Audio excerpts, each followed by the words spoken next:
Welcome again, students. In today's talk, we want to speak about electrical communication in the nervous system. Essentially, we want to begin to explore how is it that the nerve cells talk to one another. This is a vital part of nervous system function, and to a large extent,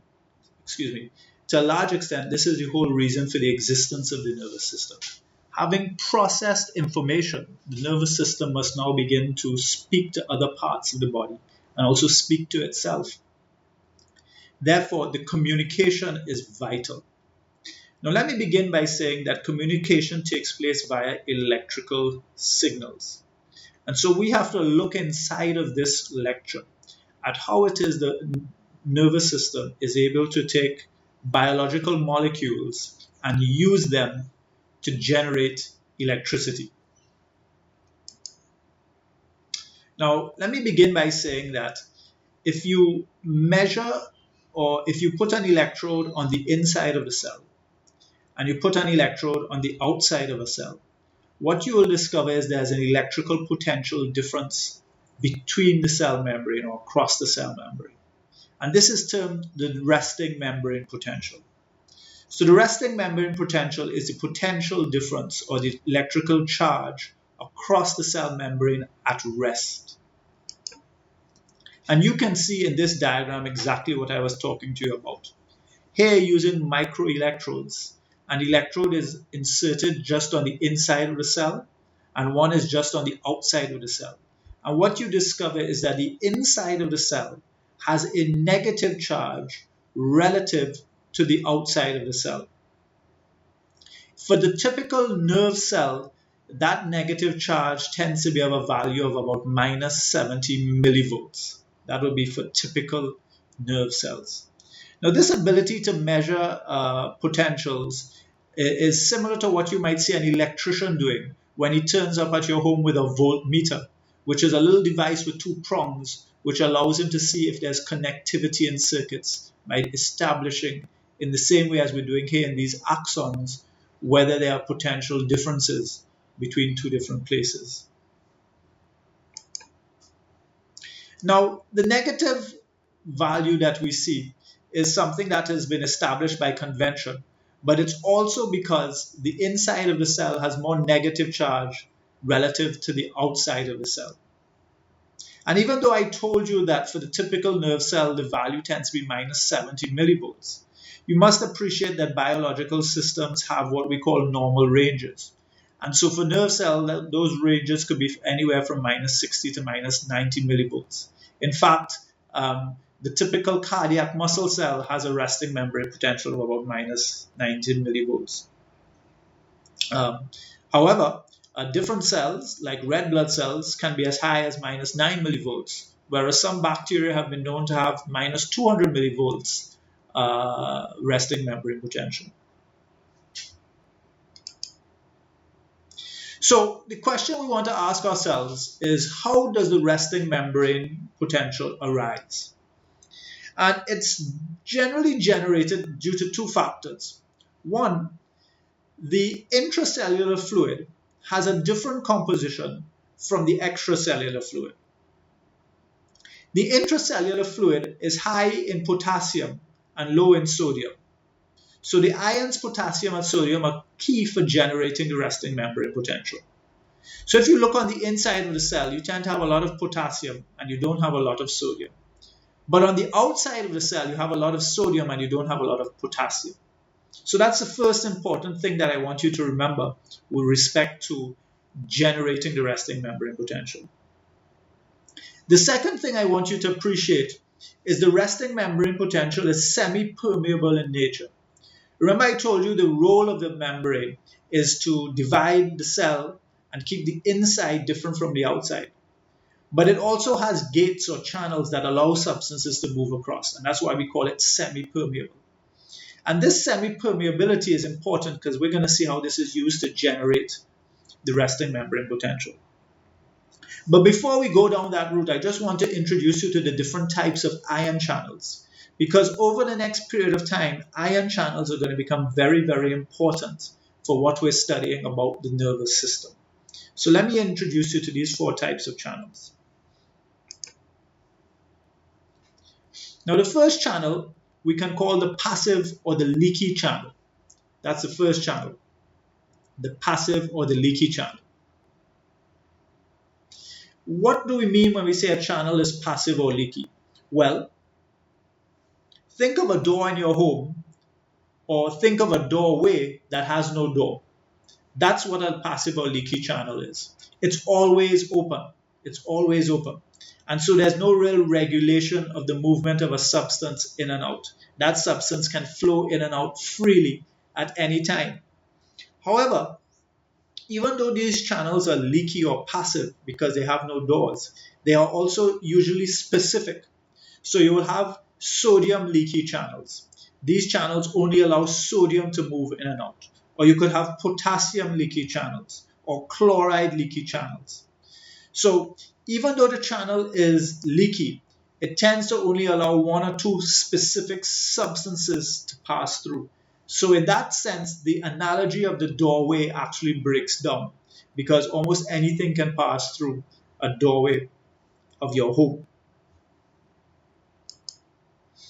Now the second type of channel is called the chemically gated channel, or you might see it being referred to as the ligand gated channel. Now the ligand gated channel will open, but only when a chemical binds to it. Its particular chemical binds to it. So on your left here, we see a channel, and this channel actually has the capacity to allow sodium and potassium to pass through it. But at this point, it's closed, so the sodium cannot enter and the potassium cannot leave. But when a particular neurotransmitter binds to the channel opens, and then sodium can enter and potassium can leave.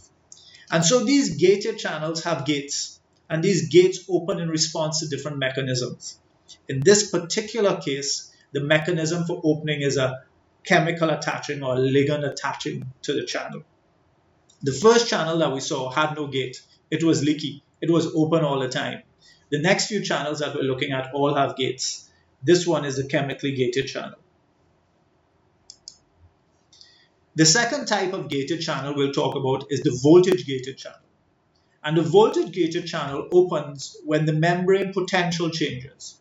Remember I told you that the normal membrane potential for a neuron is about -70. But circumstances can happen that can change that membrane potential. And when that happens, voltage-gated channels open. So here in this example, we see a typical nerve at about -70 millivolts. Here we see a sodium channel that is closed. But when the membrane potential changes, then the channel opens. And so we call this a voltage-gated sodium channel. We're going to see some very important voltage-gated sodium channels as we go through the class today. And finally, we have a channel that's not as common, and that's a mechanically gated channel. This channel opens due to distortions or stretching of the membrane, and is most typically associated with cells associated with the surface of the skin. And it's not too important for our discussions, but for completeness, I decided to just mention it to you.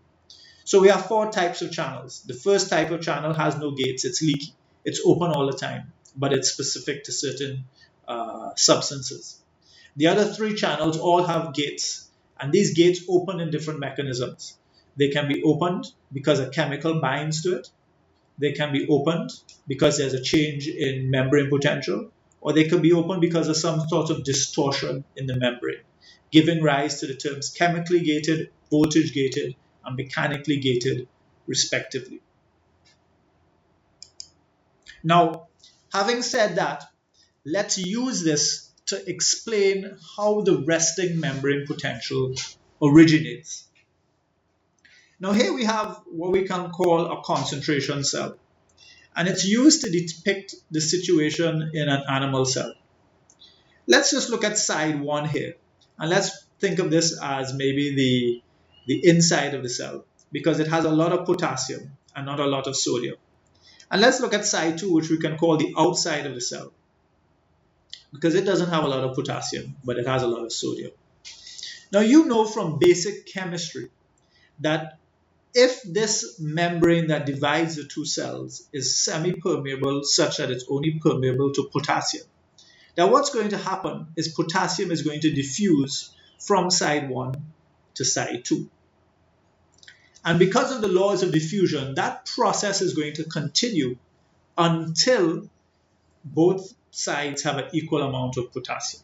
That's basic chemistry. If you just look at the numbers, you would expect that to occur at about 55 millimoles of potassium on one side and 55 millimoles of potassium on side 2. So that's what you would expect to happen typically.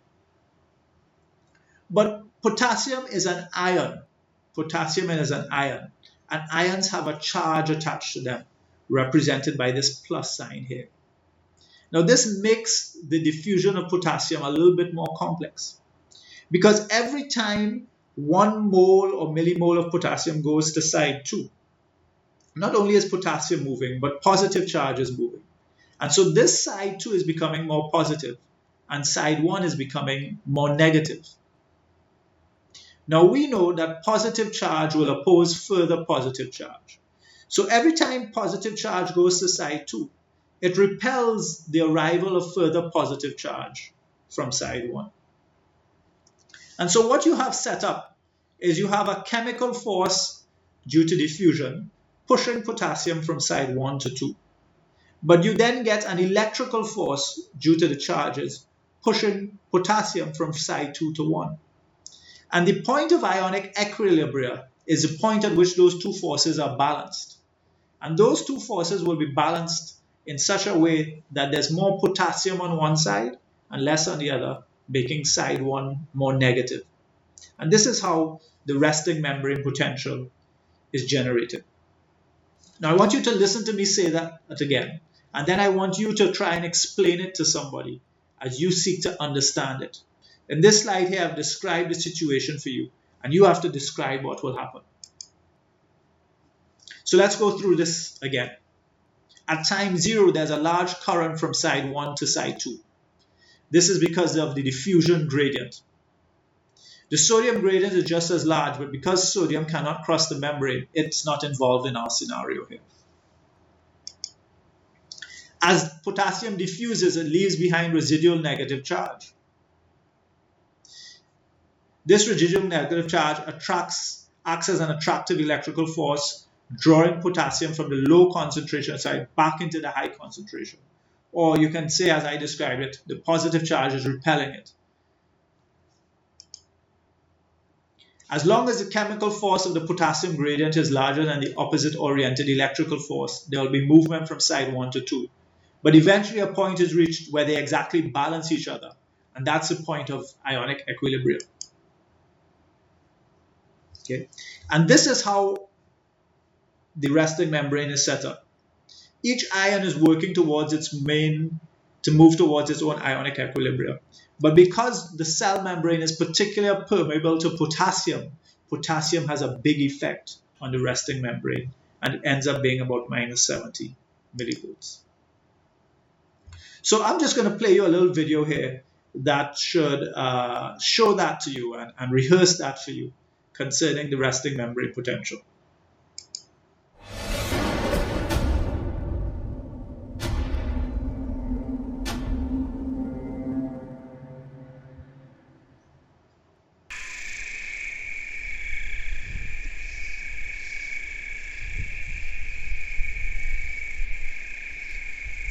Unstimulated, neurons maintain a constant electrical difference or potential across their cell membranes. This potential, called resting potential, is always negative inside the cell and ranges from -40 to -90 millivolts. If a neuron is stimulated, the negative potential inside the neuron can be made either more or less negative depending on the stimulus. If potential is made sufficiently less negative, it reaches a level called threshold, and an action potential is triggered. During the action potential, the neuron suddenly becomes 20 to 50 millivolts positive inside. Action potentials last a few milliseconds before the cell restores its negative resting potential.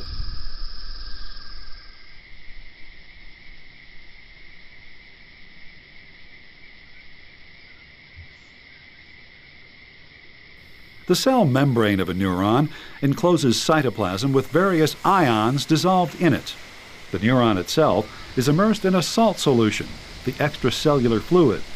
The ions of the cytoplasm consist mainly of positively charged potassium ions and large negatively charged organic molecules, such as proteins. Outside the cell, the extracellular fluid contains mostly positively charged sodium ions and negatively charged chloride ions. Since charged particles cannot pass through the lipids that make up cell membranes, they must travel through channel proteins that extend through the membrane. In an unstimulated neuron, only potassium ions can cross the membrane, traveling through specific proteins called potassium channels. Although sodium channels are also present, in unstimulated neurons, they remain closed. Since only potassium ions can cross the membrane, and potassium ions are more concentrated inside the cell, they diffuse out of the cell, leaving the large negatively charged organic ions behind. As more and more positively charged potassium ions leave, the inside of the cell becomes increasingly negative. But since opposite charges attract, as potassium ions diffuse out, an electrical force develops that tends to pull them back inside. At some point, the diffusion of potassium ions out of the neuron due to concentration differences is balanced by the electrical attraction tending to pull them back inside. This is the point at which neurons reach resting potential. Reaching resting potential in this way does not require significant changes in the potassium concentration inside or outside the cell. Only about 1/10,000th of the potassium ions initially inside a neuron must leave to create a resting potential of negative 60 millivolts. But it is action potentials, not resting potentials, that carry information through a nervous system.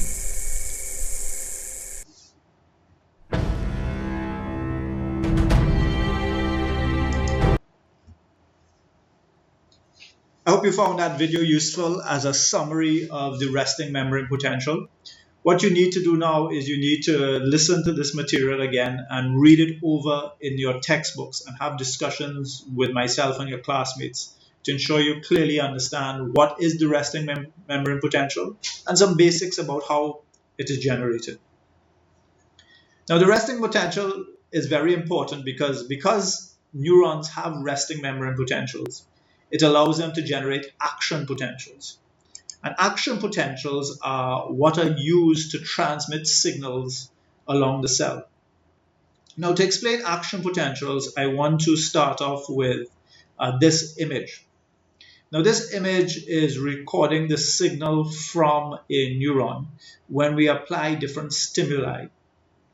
When you apply stimulus 1, which is a large negative current, you notice the membrane potential gets negative.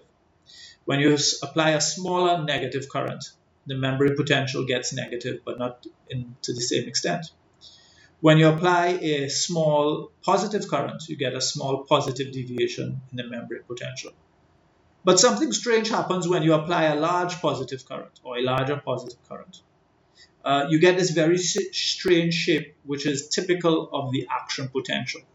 And this allows us to make some comments about the action potential. We can say immediately that the membrane potential can either get more negative or it can get more positive. Now, when it gets more negative, we call that a hyperpolarizing response. There's been more polarization of the membrane. When it gets more positive, we call that a depolarizing response. Okay? So we can see here that the membrane potential can move in both directions. It can get more negative and it can get more positive. And this allows us to make some comments about the potentials and how they respond. If we would compare local responses to action potentials, what we can see is that local responses can be graded. They can be have different sizes. Action potentials for one neuron always have the same size. And so we call action potentials all or nothing. Either you have an action potential or you don't have an action potential. Let me go back to the previous slide to demonstrate that. Here, this action potential arrives when you cross a certain threshold of minus 40 millivolts in the membrane potential. If you don't cross that threshold, you don't get that action potential. And if you cross that threshold a lot, you get the same size action potential. And so action potentials are all or nothing. You either get them or you don't. Whereas the local potentials here are graded. They can have different sizes. The local potentials can either be depolarizing or hyperpolarizing, whereas action potentials are only depolarizing. Local potentials can be added together, summated. Action potentials cannot be summated. And we'll see in a little while that local potentials, when they move along the nerve, they get smaller and smaller. We call that conducted with decrement. Whereas action potentials have a unique feature, that is, they're conducted without decrement. They move along the nerve without changing in size. They have a regenerative capacity to them. That's very, very important. So we can say that an action potential is a transient change in the membrane potential that conveys information with the nervous system. Or we can also describe it as a regenerative electrical signal whose amplitude does not change as it moves down the axon. In these definitions, we see some important concepts. The action potential conveys information. It's transient, but it's regenerative. So as it moves down the axon, it doesn't change in size. So let's look at the phases of the action potential. And let's discuss what's happening inside of each phase, what's taking place. Well, the first phase is called phase 0. And it's the graded potential phase. This is when the resting membrane potential is around minus 70, or there's been a small change in the membrane potential. These small changes always tend to return back to normal, and no action potentials are generated. However, if the action potential crosses the threshold for that particular nerve cell or that particular neuron, and that tends to be anywhere from minus 55 millivolts to minus 40 millivolts, you get the generation of the action potential. And the first phase of the action potential is known as phase 1. You might also see it being referred to as the upstroke or the depolarization phase. And this results from a rush of sodium into the cell via voltage-gated sodium channels. Now remember, sodium is positively charged. So sodium is going to go into the cell and bring with it its positive charge, which is why the resting membrane potential moves towards 0 and even above 0. The next part of the action potential is known as phase 2, and it's this long downward stroke. And this is called the downstroke or the repolarization phase. Around the top of this peak here, this voltage-gated sodium channels close, so no more sodium can enter the cell. But voltage-gated potassium channels open. And the potassium now leaves the cell. And as that potassium leaves the cell, because it's positive charge, the cell becomes more and more negative. And notice it even goes below the resting membrane potential, creating a little phase called the overshoot or phase 3. Eventually, the voltage-gated potassium channels close and everything returns to normal. So let me repeat that. Phase 0 is the resting membrane potential phase with little change. Phase 1 occurs when the membrane potential crosses threshold and there's a massive opening of sodium channels, voltage-gated sodium channels, and sodium enters the cell. These channels eventually close, but now voltage-gated potassium channels open and potassium leaves the cell, giving rise to phase 2 and the downstroke. And this leads into phase 3, where you go actually below the resting membrane potential in the hyperpolarization phase. But eventually this phase closes and the membrane returns to baseline, the RMP. So what's happening with respect to these voltage-gated sodium channels? Well, let me just say that what we're having set up here is a positive feedback cycle. A positive feedback cycle. Now, the voltage-gated sodium channels open in response to membrane depolarization. So I want you to understand that when the membrane depolarizes a little bit because something happens, some sodium channels open, sodium comes in. But when sodium comes in, it depolarizes the cell. And when it depolarizes the cell, it causes more sodium channels to open, which allows more sodium to come in, which depolarizes the cell, which causes more sodium channels to open, which causes more sodium to come in, which depolarizes the cell, which causes more sodium channels to open, which allows more sodium to come in, which depolarizes the cell. And you find yourself in a positive feedback cycle, which leads to a massive increase in the amount of sodium coming into the cell, leading to this upstroke or depolarization phase. And this thing would go on forever if it wasn't for one particular property of sodium channels, these voltage-gated sodium channels. When they open, they don't stay open forever. They close after a couple of milliseconds. And that's why eventually the peak stops. And at this point, the sodium channels close, but the potassium channels open, giving rise to the downstroke. Okay. So the voltage-gated channels open with little delay, sodium channels. They stay open for about a millisecond, and then they inactivate, they close. They cannot be opened again by depolarization until the membrane potential returns to a negative value near threshold. And this thing only works because you don't have one voltage-gated sodium channel, but you have thousands of sodium channels, which allow massive amounts of sodium to enter the cell and change the membrane potential. And this diagram here just shows the state of the voltage-gated sodium channel as it goes through its different phases.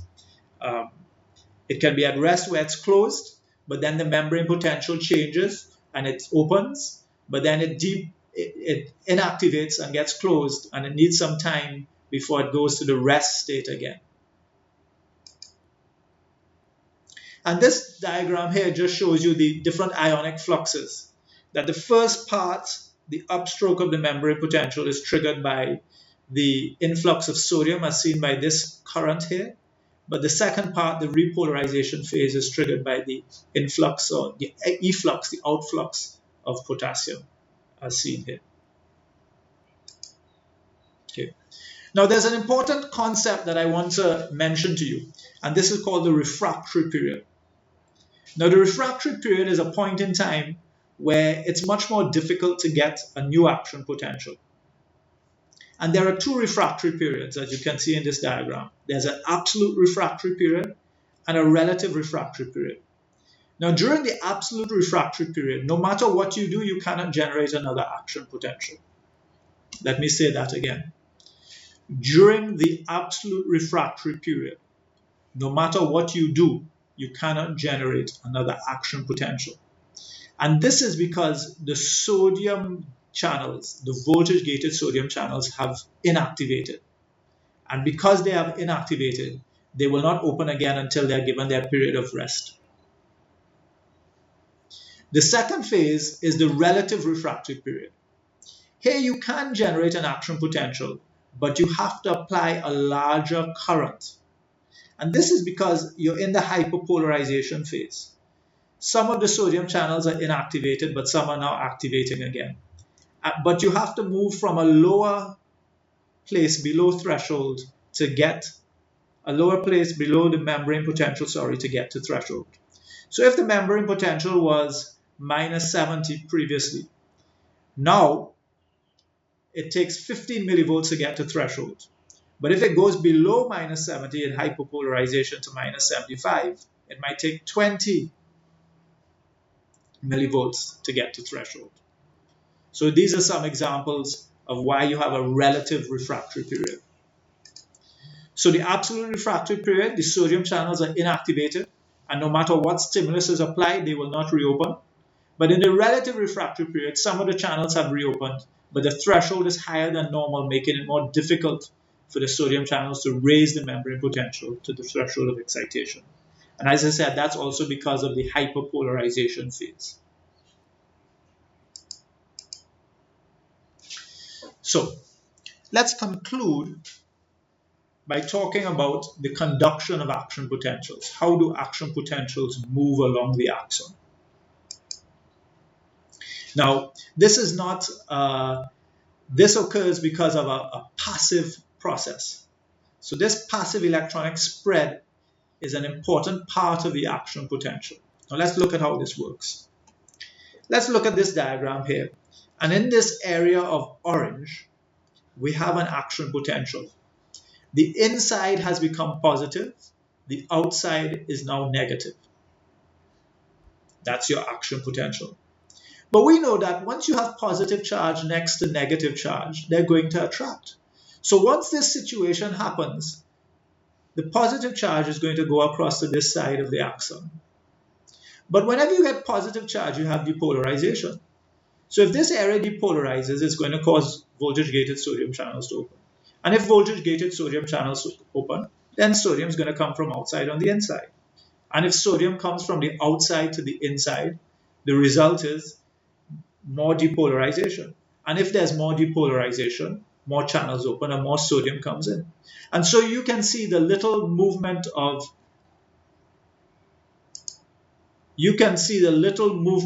sodium across to this side actually triggers the entire process again, and an action potential now gets generated over here. I want you to see how the action potential moved along. And then the same process gets triggered over here. And the same process over there. Sorry about that. Let's go back a little bit and see the process again. There, and there. And so there's an electrotonic spread of charge that leads to the action potential moving along the nerve. Now this gives rise to some important points. The movement is unidirectional. It's unidirectional. Remember we said that the refractory period prevents sodium channels that have opened recently from opening again, which is why you can't have back propagation. And so the movement of the action potential is only in one direction. Okay? Because of refractory periods, it doesn't spread to the cell body. Okay? And because of this entire process, it's conducted with decrement. It's regenerated. It gets regenerated at every segment of the axon and is able to move along the entire length of the axon, even if the axon is very long, up to 1 meter in length. And here we're seeing it in another way with some other diagrams.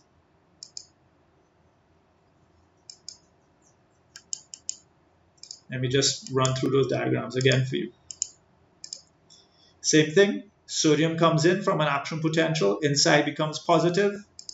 The positive charge moves along, making the segment next to it more positive, triggering another action potential. Cannot move back because of refractory periods, and it leads to the action potential in the area next to it being established. And in this way, the action potential moves along the axon. Now, the speed at which an action potential can move down an axon can change. If axons are very large in diameter, it moves faster. But more importantly, I want to point to you out that when myelin is associated with an axon, the action potential can move very, very quickly. Very, very quickly. And this is because the action potential jumps from node of Ranvier to node of Ranvier. Because of the insulation of the myelin sheath, you can't generate an action potential in the area right next to it. And so the positive charge has to move to the next node of Ranvier. And this creates a jumping pattern, which makes the action potential move much more quickly. And this jumping pattern is referred to as saltatory conduction. Saltatory conduction, as you can see in the slide here. If the myelin breaks down, then the speed of conduction and the way conduction occurs gets much, much slower and much less efficient. And so myelin allows conduction to take place at a much faster rate. Okay. And this allows me to refer again to multiple sclerosis, a demyelinating disease in which you end up with weakness, lack of coordination, and you can have impaired vision and speech because the myelin that surrounds the axons is slowly broken down, and it leads to a profound slowing of the response time of our nerves. Finally, let me just mention that many of the toxins found in nature act by inhibiting the sodium and potassium channels that we've been talking about. So you may find it interesting to read about some of these toxins, like tetrodotoxin, which is found in the pufferfish, or saxitoxin, or any of the ones that you see on this list, batrachotoxin, or the toxin associated with lilies or buttercups. So I hope you found this session useful today. I've moved at a fairly good clip, But that is because I know you have the video and you'll have the opportunity to play it again. These are sometimes difficult concepts for students. So again, I encourage you to listen to the video, take your time, make notes, read your textbooks, go online, look at other videos with animations to make sure you have a good understanding of electrical communication in the nervous system and you understand the basic principles associated with resting membrane potentials and action potentials. Next time, we'll be looking at how do neurons talk to each other. How does one neuron talk to each other across the synapse? Until then, enjoy physiological psychology.